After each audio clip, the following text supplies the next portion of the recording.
ঠান্ডায় মানুষ মেঝেতে পা দিতে পারে না, সেখানে মানুষকে শুতে হচ্ছে মেঝেতে। আরে ভাই, একটা দিন আমি নিজেও শুয়েছিলাম এবং তোমরাও জানবে যারা মেঝেতে শুতে হয়। এবং আমার দিদুমা অসুস্থ, তোমরা খুব ভালো করেই জানো। তোমরা একটু প্রে করো যাতে আমার দিদুমা খুব তাড়াতাড়ি সুস্থ হয়ে যায়। এবং দিদুমার অলরেডি ঠান্ডা লেগে গেছে, তো সে যাতে ঠান্ডা আর না লাগে তাই আজকে আমি ম্যাট্রেসটা কিনে নিয়ে চলে এসেছি। অনেক দিন ধরেই প্ল্যানিং করছিলাম, কিন্তু পয়সার জন্য কিনতে পারছিলাম না। তো যাই হোক, অফলাইন অনলাইন দেখে কিনেছি, কারণ জিনিসটার অনেকটাই দাম। পারলে অফলাইন দিয়ে কিনো, তাহলে দর দাম করে কিনতে পারবে।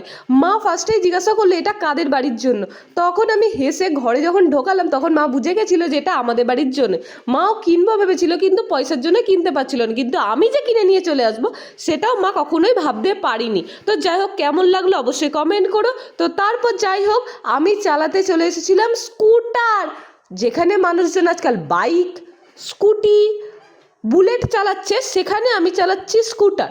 আমার এক গাড়ি চালাতে একদম ভালো লাগে না। কাদের ভালো লাগে আমি জানি না, কিন্তু আমার ভালো লাগে না। তো তার জন্য আমি স্কুটার চালানো শিখছিলাম এবং শেখাচ্ছিল আমার বাবা।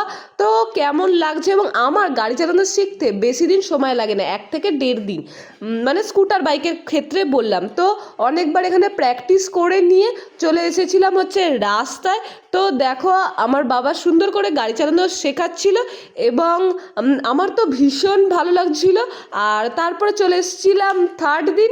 দেখো আমি একাই গাড়ি চালাচ্ছি গাইস, কেমন লাগছে। আমার তো ভীষণ ভীষণ ভীষণ ভালো লাগছে। আর আমার বাবা গাড়ি চালানো শেখায়। তোমরা যদি চাও যোগাযোগ করতে, অবশ্যই এখানে তোমরা যোগাযোগ করতে পারো।